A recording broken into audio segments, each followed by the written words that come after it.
is 2019, which means that 2018 has come and passed. I always think, important to look back at the past and to honor and celebrate the past, because we are trying to embrace moments. I think that it's so important for us to embrace moments, to live in the moment, to experience the moment, and to enjoy the moment. So let's look back, let's recap at what happened over the last year in my life.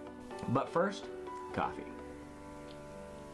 The word of 2018 for our family was adventure, and that is exactly what 2018 was. 2018 was nothing short of an adventure. January of 2018, we had a 14-year-old girl move in with us. I was 6 months, and that was a really cool period of this last year, a really cool adventure. My son was born, my daughter turned 2. It has been an incredible year. So 2018, here we go. I quit my job. I had a job for 7 years. I started a business called Washington Concept. I bought 2 drones, not just one, 2 drones. One of them is sitting in the bottom of the Puget Sound. One of them is in my camera gear and still working. The other one, don't know where that is. Anyway, if you're swimming and you happen to come across a red drone, let me know. It might be mine.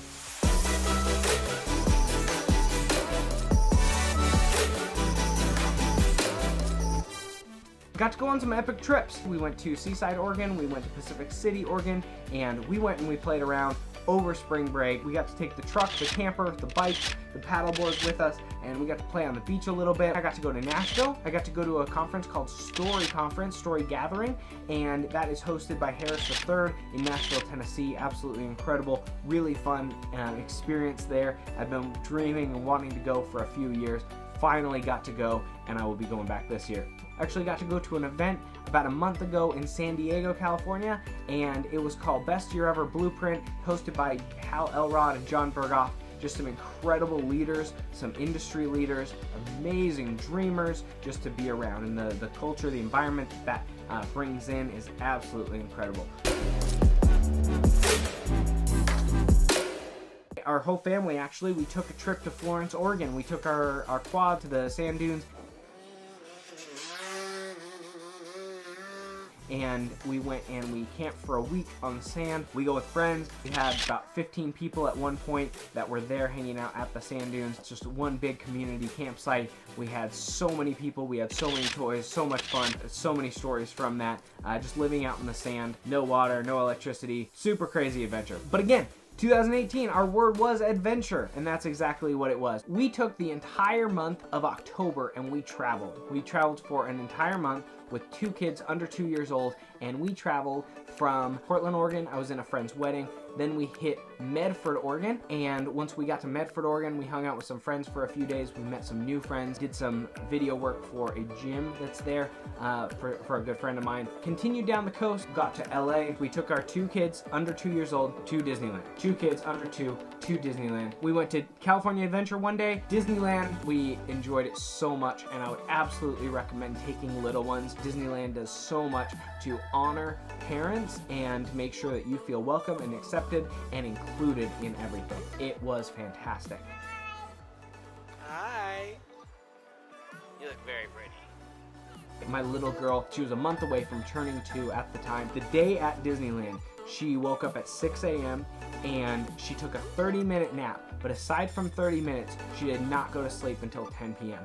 She loved it. And her favorite part was walking through Minnie Mouse's house. The magic of living Disney through a small child, unreal. We went from Menifee, California. We went out to the coast. We went out to Dockweiler, and we hung out at the beach. We hung out in the water. We played with our kids. Our kids absolutely loved it. While we were in LA, we got to visit a good friend of ours, an incredible girl that's going to Biola University, and so we got to go and visit her, and she got to tour us around campus. We went from there, we went from the beach to Phoenix area. Our destination was Phoenix. Where we were staying was Camp Verde, which, if you know anything about that area, Camp Verde and Phoenix are not close at all. The reason for going to Phoenix was that I had 3 friends that were competing in a half Ironman there in Tempe, Arizona, which is part of the Phoenix area. And so I was doing some filming and photography work for that, and that was really cool. Super fun experience. We went to Jerome, Arizona. It's an old ghost town. Really fun place to hang out. Really fun place to take kids. Only downside is that it's rusty. There's a lot of rusty stuff. There's old equipment, old cars, trucks, trailers. It's not a playground. So then after we were in Camp Verde, then we went to Vegas. We stopped there just to get some work done, and then we continued from Vegas up to Reno. While we were in Reno, we got to visit my sister, and she's going to University of Nevada. She toured us around campus. She showed us a little bit around town. Side note, any larger city with a large truck and large trailer, a lot of work. Then we went from Reno. We actually headed back to Medford. Then we went back home from Medford to the Seattle area. It was a month long. We met up with like 18 different friends that we knew. Really fun. Looking forward to 2019's epic road trip, because there will be another one. So in preparation for our trip to Florence, Oregon, we actually built out a cargo trailer as a livable trailer. And some of the project got done before we went to Florence, and some of the project actually got done before we went on our road trip in October. From cargo trailer to livable trailer. We put a kitchenette into the front of it. We put a living space in the midsection, bunks towards the back, 2 fold down, little kid toddler sized bunks towards the back, and then we put a bed in the very back of it, and the bed is actually designed that you can still roll quads in underneath it. We put down vinyl click plank flooring. We mounted our TV on the wall. We mounted a flip up table. We had a rug in there. We had a couch that turned into a bed. It turned out really cool. So that was such a fun trip. So many cool experiences, and a whole lot cheaper than just going out and buying an RV.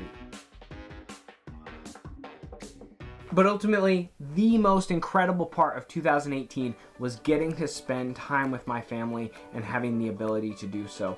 Getting to spend some priceless moments, some moments that I will never get back if I wouldn't have lived them in that time frame.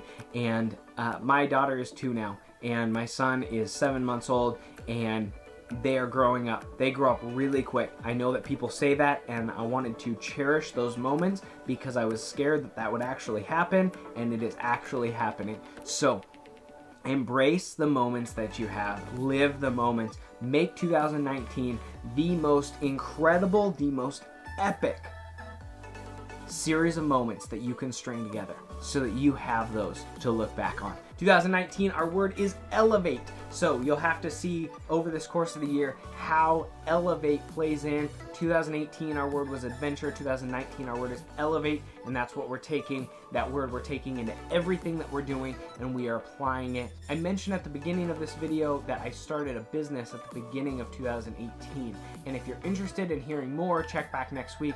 I'll have a video up that explains a little bit more about what we do. It's been a really cool adventure. It's transformed just in the last 1 year that we've had it, and I'll even share a little bit more that it started back before a year ago officially, and then it's morphed in a year's time. Check back in, keep following along, subscribe, and I would love to keep you on this epic journey with us as we elevate 2019.